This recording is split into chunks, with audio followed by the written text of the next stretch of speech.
आणली अशा या महामानवाच्या पावन प्रतिमेला माझे कोटी कोटी नमन, कोटी कोटी नमन. समानतेचे स्वातंत्र्याचे हक्क सर्वांनाच दिले होते. समानतेचे स्वातंत्र्याचे हक्क सर्वांनाच दिले होते.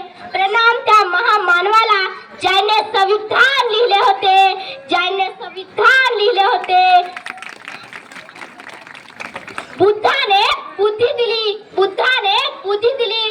कबीरांनी दिले ज्ञान, ज्योतिबांनी ज्योत दिला. बाबासाहेबांनी दिले संविधान, बाबासाहेबांनी दिले संविधान.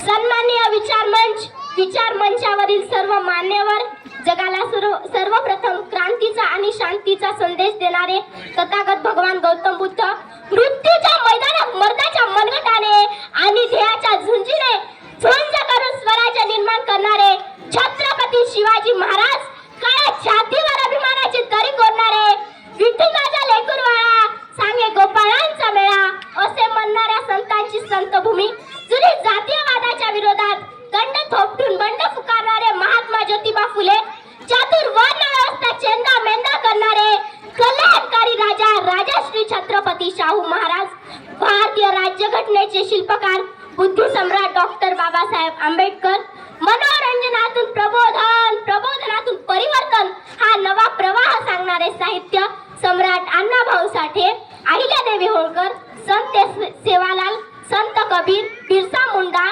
कंट्या भिल्ल, मा सावित्री, मा रमाई, मा जिजाऊ, फातिमा बी शेख या सर्व आदर्शांना अभिवादन करून मी श्रुतिका सुरेंद्र घुले भाषणास सुरुवात करते. 14 एप्रिल हा दिवस फक्त कॅलेंडरवरची एक तारीख नसून काळाने घेतलेला कलाटणीचा दिवस आहे.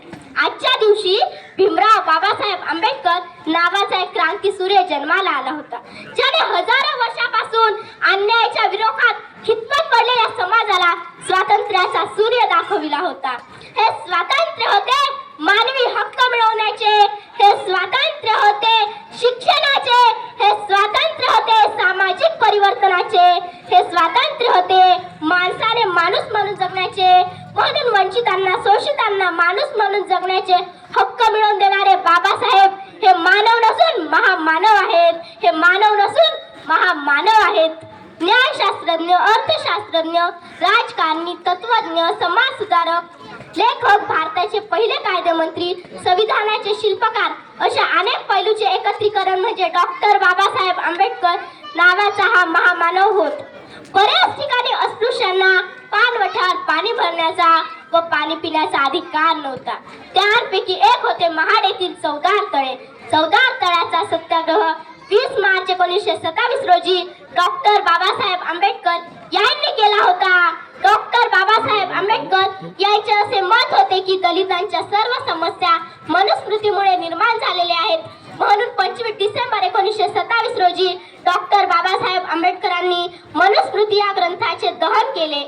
प्रज्ञाशील आणि करुणा हे गुण प्रत्येकाच्या अंगी आणण्यासाठी शिक्षणाची नितांत आवश्यकता आहे, म्हणून डॉक्टर बाबासाहेब आंबेडकरांनी 1946 साली पीपल्स एज्युकेशन सोसायटीची स्थापना करून मुंबईला सिद्धार्थ कॉलेज व औरंगाबादला मिलिंद महाविद्यालय सुरू केले. मनुष्य हा जीवनाचा खरा आधार शिक्षण आहे असे ते म्हणत. डॉक्टर बाबासाहेब आंबेडकर आणि त्यांचे वडील यांचा एक प्रसंग आठवला. तो प्रसंग असा: बाबासाहेब पहिल्या दिवशी पेपर देऊन आले. वडील म्हणाले, भीमराव जेवायला बसा. भीमराव म्हणाले, ठीक आहे. जेवायला लागले. जेवण झाले. दुसऱ्या दिवशी पेपर देऊन आले, जेवायला बसले. जेवता जेवता परत वडिलांना विचारलं, बाबा तुम्ही नाही जेवत? भीमराव तुमचं होऊ द्या, तुमचं झालं की मी जेवतो. तिसऱ्या दिवशी, चौथ्या दिवशी जेवता जेवता बाबासाहेब आंबेडकर आपल्या वडिलांना विचारायचे, बाबा तुम्ही नाही जेवत? वडिलांचं उत्तर ठरलेलंच, भीमराव तुमचं होऊ द्या, तुमचं झालं की मी जेवतो. 5व्या 6व्या दिवशी जेवता जेवता अचानक त्यांच्या लक्षात आले की मी रोज वडिलांना विचारतो, बाबा तुम्ही नाही जेवत? आणि ते सांगतात की भीमराव तुमचं होऊ द्या, तुमचं झालं की मी जेवतो.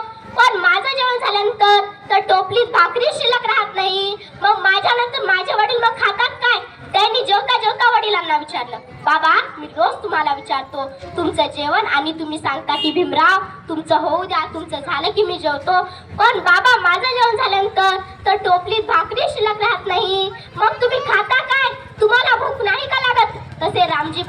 झाले. माझी भूक या भाकरीनं भागणारी नाही. तुम्ही एवढे मोठे व्हा की तुमचं ते मोठेपण बघूनच माझं पोट भरेल. भीमराव तुम्ही मोठे व्हा. माझी भूक या भाकरीनं नाही, तुम्ही मिळवलेल्या ज्ञानानं भागेल. भीमराव तुम्ही मिळवलेल्या ज्ञानानंच भागेल. परिस्थिती नाही, घरात नीट उजेड नाही म्हणून आम्ही अभ्यासालाच बसत नाही.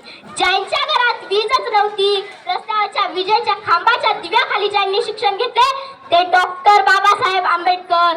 आजही कोलंबिया विद्यापीठात गेलात तर त्या प्रवेशद्वारावर लिहिले अमेरिकेच्या कोलंबिया विद्यापीठात शतकातील सर्वोत्तम विद्यार्थी डॉक्टर बाबासाहेब आंबेडकर. जो प्रतिकूल लोकमताला घाबरून जात नाही, दुसऱ्याच्या हातचे बाहुले न होण्याची बुद्धी ज्यांच्याकडे असते आणि ज्याला स्वाभिमान आहे तोच माणूस स्वातंत्र्य आहे असे मी समजतो, असे त्यांचे प्रखर विचार होते. डॉक्टर बाबासाहेब आंबेडकर सत्याच्या मार्गावर चालणारे खरे मार्गदर्शक होते. भ्रष्टाचार, अनिती, अत्याचार, अन्यायास त्यांचा प्रखर विरोध होता. जातीभेदाच्या ते विरोधात होते. जातीभेद म्हणजे समाजाला लागलेली कीड ते मानत असत. ही सामाजिक कीड नष्ट केल्याशिवाय आपला समाज एकसंघ होणार नाही असे त्यांचे मत होते. अशा या महामानवाचा 6 डिसेंबर 1956 रोजी महापरिनिर्वाण झाले. डॉक्टर बाबासाहेब आंबेडकर यांचे जीवन आपल्या सर्वांसाठी खूपच प्रेरणादायी आहे. जगावं कसं, अन्यायाविरुद्ध लढावं कसं, संघर्षातून घडावं कसं, वादळातून समोर उभं राहावं कसं आणि शिक्षणातून स्वप्न साकार करावं कसं, हे डॉक्टर बाबासाहेब आंबेडकरांनी स्वतःच्या कृतीतून आपल्याला नव्हे तर संपूर्ण जगाला दाखवून दिले. मोजू तरी उंची तुझ्या कर्तृत्वाची, मोजू तरी उंची तुझ्या कर्तृत्वाची, तू जगाला शिकविली व्याख्या माणसाच्या माणुसकीची. तू देव नव्हतास, देवदूतही नव्हतास, तू मानवतेची पूजा करणारा खरा महामानव होतास. तू मानवतेची पूजा करणारा खरा महामानव होतास. शेवटी बाबासाहेब आंबेडकरांना म्हणेल, चुलीमधून बाहेर निघून घेते उंच भरारी मी. हाती आली लेखनी बाबा, ही तुमच्याच कर्तृत्वाची महती. ही झेप पुन्हा एकदा पाहून जा बाबा, पुन्हा एकदा येऊन जा बाबा, पुन्हा एकदा येऊन जा. मळकटलेले कपडे नाही, कोरा करीत कोट घालतो. गुलामीची भाषा नाही, मी ताठ मानेने चालतो. येऊन पुन्हा आम्हाला एकदा बघून घ्या बाबा, पुन्हा एकदा येऊन जा बाबा, पुन्हा एकदा येऊन जा. पनवेलच्या त्या नाक्यावरती गाडी तुमची थांबली होती.